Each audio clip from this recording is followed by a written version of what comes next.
So we're making our way to the third Gygas now. Finishing off these last rounds of Magi. Mickey puts him to sleep, and I simply stab him. Then the archer gets hit by a more powerful attack by Mickey. So over here. The switches you saw in the background, they have nothing to do with the Demithor and Peril quest. As I mentioned before, there are switches where you have to activate trapdoors, and so those switches you do use. The underground in Greed is definitely a puzzle maze.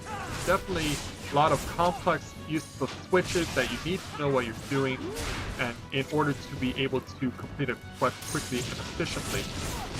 And as you can see, this last Gygas has a few handlers, and so we're just getting rid of them. And here's the use of a combo attack that I'm executing. It uses the AC, which I showed before in the Jungle Jailbreak quest, which is used to utilize the Knight's power. However, in this particular quest, you cannot utilize the Knight's power. You have to rely on your own abilities in this particular quest without the use of Knight's power. Whenever you go onto an online quest, you will see a set of rules for doing that particular quest. A recommended experience level, a mandatory Adventurers Guild rank, and also the whether or not you can use the Knight's power or not. And in this case, this is an instance where you can't use it. So, I mentioned the Adventurers Guild before. I did not mention the online guilds yet. I might as well take the time while we're waiting on making our transition. How the online guilds work. This is, of course, how I've been able to quest with Corinthia on a regular basis, is because when I first crossed paths with her, I wasn't allocated to an online guild yet. So she welcomed me in along with her son-in-law Brandon to their guild, which, for someone like myself who's involved with the Knights of Columbus, perhaps it's quite appropriate that the guild they brought me into is known as the Holy Sword. And so I take great pride in the fact that as a member of the Knights of Columbus, I also get to belong to a guild known as the Holy Sword. That's really cool how that works out. And so I've been basically with these guys in the Holy Sword since February, and they are really wonderful people. I've just made a couple of great friends in Corinthia and Brandon, and I get to quest with so many more other people as well in the Holy Sword Guild. And as I mentioned before, without them, they do not tell me yet what I need to do the tribute to my grandfather. So I'm just so very thankful to them. And I joined them at a point where the guild was just getting up and running. It had less than 20 members, so I was very fortunate to get in on that guild from the very beginning, and since then we now have a membership that's up to over 120, which is really awesome. The maximum number of members you can have in an online guild is 255, and that distinction only belongs to just a few guilds. Especially since at this point in the existence of White Knight Chronicles II, the game has now been made available for over a year, so it's not all that surprising that people are moving away from the game, taking on other games. Only diehards like Corinthia, as you can see here, she's already defeated her 3 Gygases, so we can move on. Only real diehards like Corinthia and myself have stayed committed to this game, even though we've already beat the game, even though we've beaten a lot of the quests, including the big one, the most difficult quest in the game. Even though we've done all of that, we still want to keep on questing online because we just enjoy the challenge. Unfortunately, there are those out there in the White Knight Chronicles community who are not appreciative of the fact that we don't get all the quests that they do in Japan. And they are quite pissed off about that, but I don't mind this. I've always enjoyed this game the way it is, and I like the online quests that we get to do. So, I'll talk about more of that another time. It's time now for the first of the bosses. This here is the Lamia Comitus, big ugly creature with giant wings. And he makes quite a heck of a noise, too. That's quite the screech he has. Or she has, whatever it's supposed to be. So now it's time to take this guy down. And in normal questing, depending on what the circumstances are, the boss fight music is typically common, but for the Lamia Chronicles, this guy has an uncommon boss move. But I really like that they switch it up like that sometimes. So we're taking this guy down.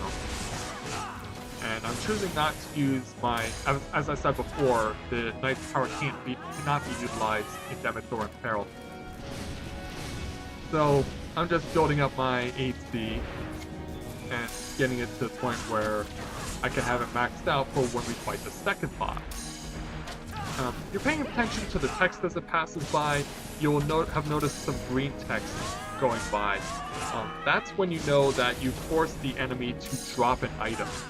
And when you do that, it's really a great way to help you out in terms of getting items that you need to create improved weapons and armor and accessories. And so that's very useful that you can use stuff like that.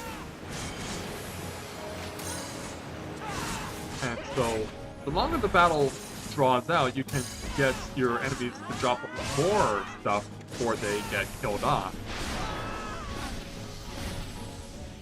We're holding our own so far in this quest. Of course, we're preparing for the big one, the big boom against our boss number 2, which, as I said, is an optional boss and only can be gotten if you defeat enough Magi officers. And Mickey's in a bit of trouble here, and he needs some help from me as Corinthia has been silent. And I killed the wrong person. But yeah, as I found out, there are other ways, because Corinthia is using an archer's skills. Not only can archers be effective in terms of battle, they also have means of healing people with skills other than the use of magic. So it makes them very versatile, and this is something that Corinthia has recognized. And so not only does she have her own skill set to use the bow with Corinthia, but with their pixie avatar as well. So now we've gotten the Lamia Chronicles down after its health looked to be in danger for quite some time. So now, having safely disposed of the Lamia Chronicles, we now await our second boss. And that text lets you know that we have defeated enough Magi officers to get the second boss to appear. So, say hello to this big ugly thing known as the Pyrodemos Rex. And say hello to the giant crystal cannon that it's got on its backside. Yeah, this thing is no piece of cake by any means. We held our own quite well against the Lamia Chronicles, but it's a much different story against the Pyrodemos Rex. You really have to be able to be strong enough and know exactly what you're doing in order to survive this guy. Even though we're maxed out on our experience levels, this is still a very formidable adversary with 3 people. In terms of how many people you can have in an online quest, it depends on the quest itself. You can have 4, as many as 4 in some quests, and as many as 6 in others. So, doing everything we can to try and weaken the Pyrodemos Rex, because he takes off quite a bit of health off of our characters. And yeah, they'll cheat on you sometimes when you say that you're out of range, even though the enemy is standing right in front of you. You essentially have to follow it wherever it goes, and you have to be wherever it is that your character is targeting. And with the bosses, another really cool thing, if it's a giant like the Pyrodemos Rex or the Lamia Chronicles, as we saw earlier, you can target various parts of its body. You can target its legs. Archers and long-range attackers can target its head or its tail. and for even the Pyrodamos Rex can have its cannon targeted. So, lots of different ways you can attack an opponent of this size. So we're doing everything we can to keep our guys packed here.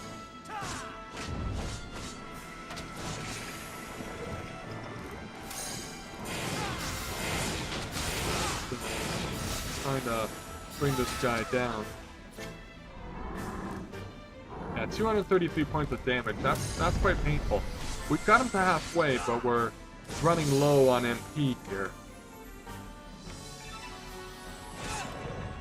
But I chose to use strategy and go with the combo attack instead. And then once I got enough AC, I could use more extract magic using the Mana Leech skill.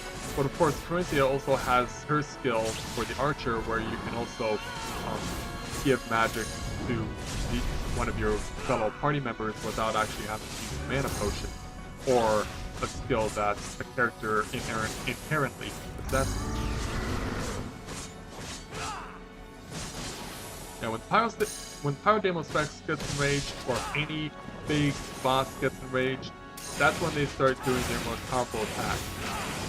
Like Foul Breath here is going to be quite the damage. And yeah, 233 on me. But here's where it really gets bad. If you don't have a Knight's Power when an enemy does a charging attack like that, you really have to just brace for impact and hope the best. Unfortunately for Mickey, he gets killed because his HP was so low. Now we're in a desperate attempt to try and bring him back. And I realize I'm using the wrong spell. So I've gotta actually use the Raise spell. I really should get that changed to Raise 2, because Raise 1 only increases your health partially. And because of that, Mickey got killed off again. Yeah, my armor is stronger compared to his, so that's why he takes more damage. And so, yeah, doing everything we can to make sure that our players are on their feet when this quest is all said and done, because we want to make every hit count.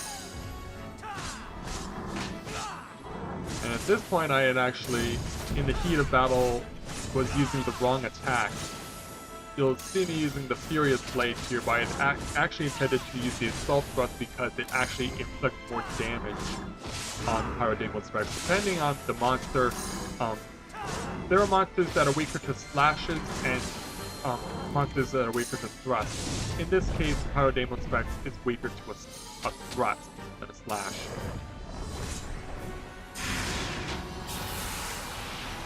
So, yeah, jump my MP back up to 230. Just make sure that we could secure victory, and we have.